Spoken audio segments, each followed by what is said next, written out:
MIT के बारे में मुझे यहाँ आकर जानकारी मिली है। पहले इतनी जानकारी नहीं थी।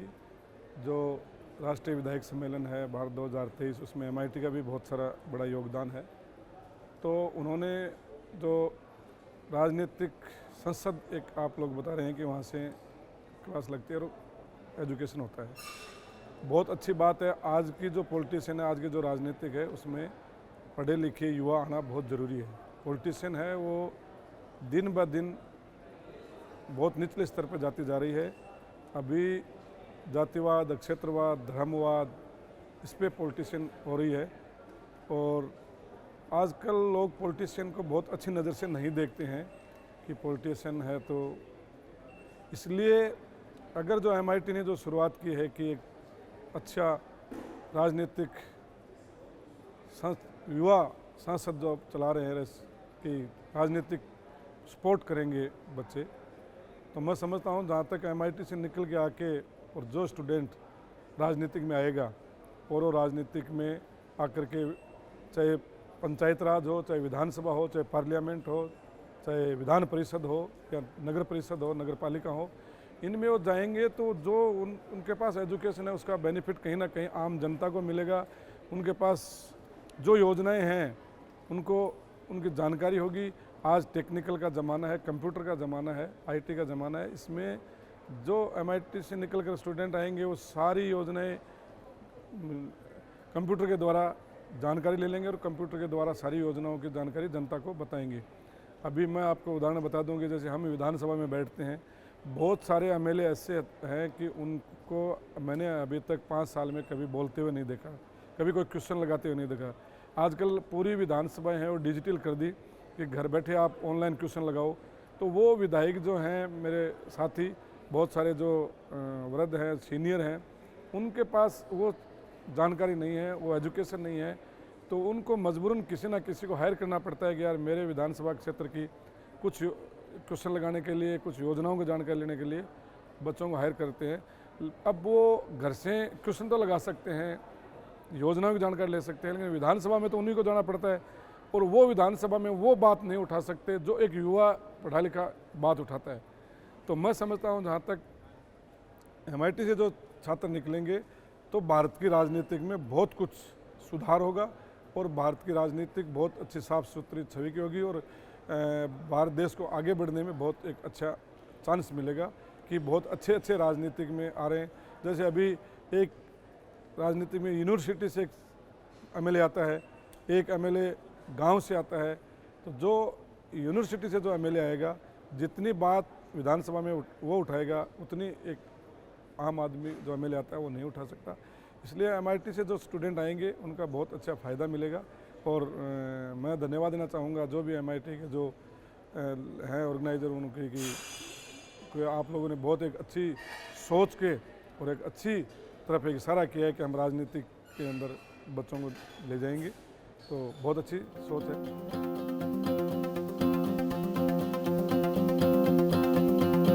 मेरा फर्स्ट इलेक्शन 2018 का ही था। इससे पहले मैं दुबई में था, मेरा दुबई में जॉब भी करता था। और 2018 में मैंने जब इलेक्शन लड़ा, मेरे सामने एक तो मैं नया था, बहुत सारी जानकारियाँ नहीं थी। नया एक बार जब कोई भी सदन में कोई जाता है तो उसको उस सदन के बारे में जानकारी जुटानी पड़ती है, योजनाओं के बारे में जानकारी जुटानी पड़ती है और जो सदन का संविधान होता है उसको पढ़ना पड़ता है। उस सदन को संविधान के मुताबिक वहाँ काम करना पड़ता है। अपनी मर्ज़ी से हम लोग कुछ नहीं कर सकते। तो मैं जब नया नया आया तो, लेकिन मैं इतना मेरे के था कि मेरे बड़े भाई थे सर्वज्ञ भंवरू खां जी, उनके साथ रह के मैं बहुत कुछ सीख गया था। और उसके बाद जो मेरे पुराने साथी थे विधानसभा में, उनसे मैं बार बार उनके साथ बैठ करके और मैं जानकारी लेता रहता था। और मैं विधानसभा में ज़्यादातर बैठा रहता था। जब सदन चलता था तो मैं ज़्यादा सदन के अंदर टाइम देता था और मैं सुनता था कि कौन जो सीनियर एमएलए हैं पुराने, वो क्या बोलते हैं, क्या योजनाओं के बारे में जानकारी देते हैं, क्या कोई हम बिल लेके आते हैं उसके बारे में बताते हैं और राजस्थान की जनता को क्या सुविधाएं देते हैं, उसके बारे में मैं सुनता रहता था। और जब मैं मेरी कॉन्स्टिट्यूंसी में जाता था तो बहुत सारी जगह बहुत सारे काम नहीं हुए होते, वो लोगों के उम्मीद बन जाती है कि हमारा विधायक, हमारी सरकार बनी और हमारा सत्ता पक्ष का विधायक है तो हमारे काम, बहुत सारे काम हो जाएंगे। तो इसलिए लोगों के पास जाते थे, लोगों को बताते थे, लोग हमसे उम्मीद करते थे कि हमारा ये काम कराओ, स्कूल बनाओ, रोड बनाओ, हॉस्पिटल खुलवाओ, बिजली लगाओ, पानी की व्यवस्था करो, ट्यूबवेल खुदवाओ। तो धीरे धीरे करके मैं बहुत कुछ सीख गया और मैं समझता हूँ जहाँ तक अब मेरे विधानसभा में ठीक है। बहुत सारे चैलेंज थे, उस चैलेंजों को मैंने फॉलो किया है।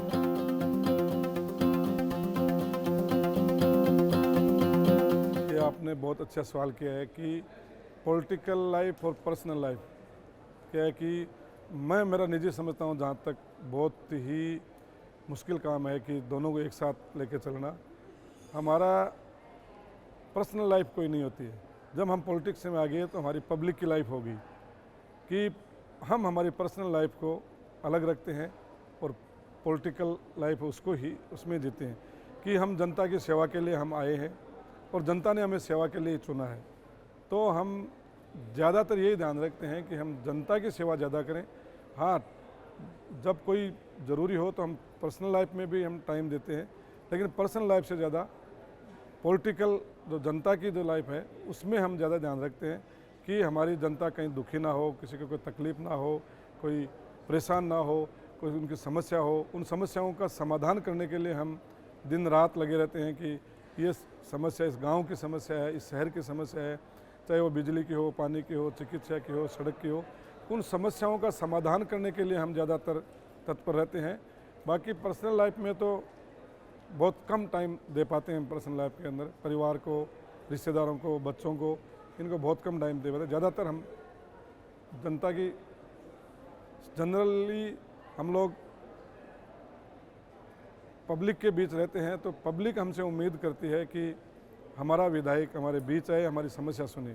तो हम लोग उसको प्रायोरिटी ज़्यादा देते हैं कि हम पब्लिक को ज़्यादा टाइम दें और पर्सनल कोई ज़रूरी हो तो ही हम टाइम दे पाते हैं।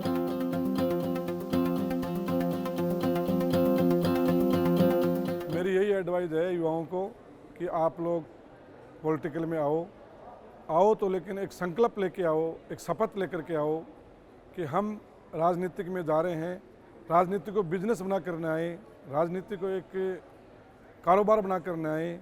राजनीति को आप आते हो तो राजनीति को सेवा मान करके आए। ये शपथ ले लें पहले कि मैं राजनीति करूँगा तो मैं ईमानदारी से करूँगा, भ्रष्टाचार से दूर रहूँगा और जनता की सेवा करूँगा।